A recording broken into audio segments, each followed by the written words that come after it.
Welcome to this channel. Today I'm going to tell you a fascinating story from Greek mythology, King Midas. A powerful tale that teaches us about greed and the true value of life. So sit back, relax, and enjoy. King Midas, the curse of gold. Long ago, in a distant land of soft hills and fertile valleys, there was a prosperous kingdom called Phrygia. Its ruler, King Midas, was a man of great power. But more than his crown or his army, what truly defined him was his overwhelming love for gold.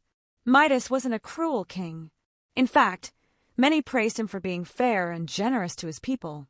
He had built roads, offered shelter to travelers, and held grand celebrations in the city square. Yet deep inside, he carried a flaw, an insatiable obsession with gold. He adored its glow, the way it gleamed in sunlight, the sound of coins clinking together, the weight of it in his hands. Each day, he would walk through his treasure rooms, running his fingers over chests full of coins, goblets, and jewelry. But no matter how much gold he had, it never seemed to be enough. One morning, as Midas strolled through his palace gardens, his guards found a strange man sleeping under a grapevine. He looked old and ragged, but there was something peaceful about him. Midas recognized him at once.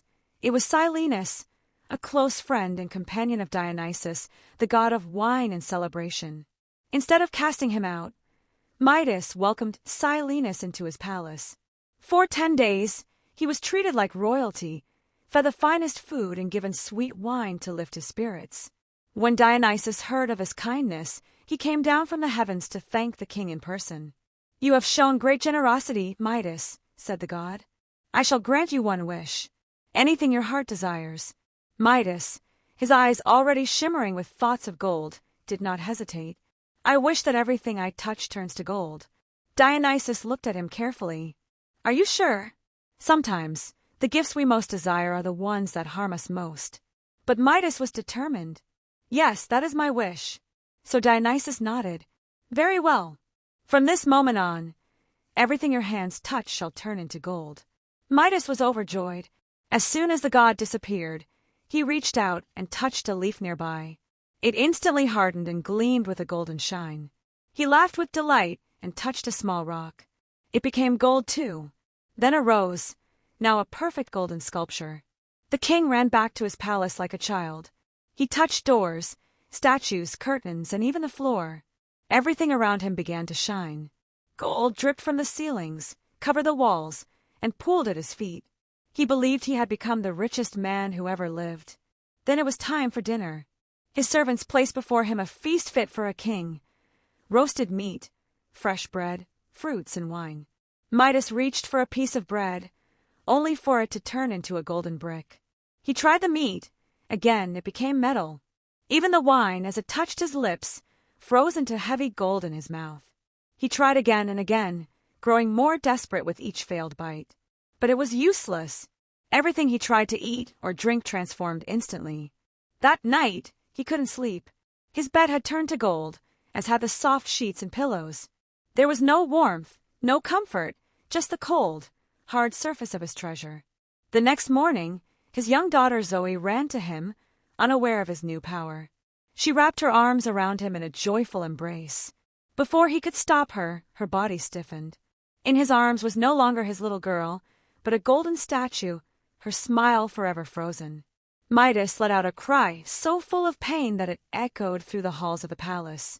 He had everything he thought he wanted, and now he had nothing.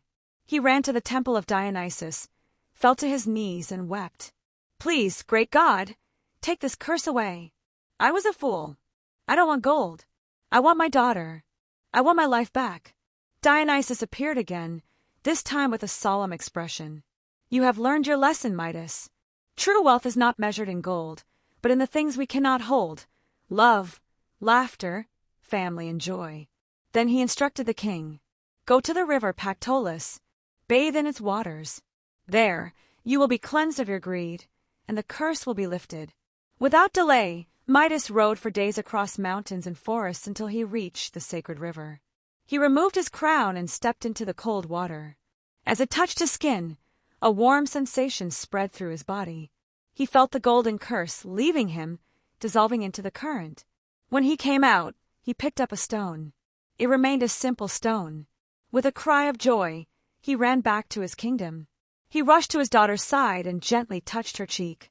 The golden shell melted away, and her warm skin returned. She blinked and smiled, unaware of how long she had been gone. From that day on, Midas changed his life. He no longer hoarded gold. He donated his riches to the people, built schools, planted orchards, and invited musicians, storytellers, and artists to his court. His kingdom prospered, not because of wealth, but because of the joy and wisdom that filled its walls. And every night, Midas would sit beside his daughter, sharing stories and meals, grateful for a second chance and for finally understanding the meaning of true wealth. Moral of the story: gold may glitter and tempt the eye, but it can never fill an empty heart. Sometimes the things we most desire can take away what truly matters. Love, health, kindness, and gratitude are treasures more valuable than all the gold in the world. And that's the end of the story of King Midas. I hope you enjoyed it and found its lesson meaningful. If you liked this tale, don't forget to like, subscribe, and hit the notification bell for more stories like this. See you next time.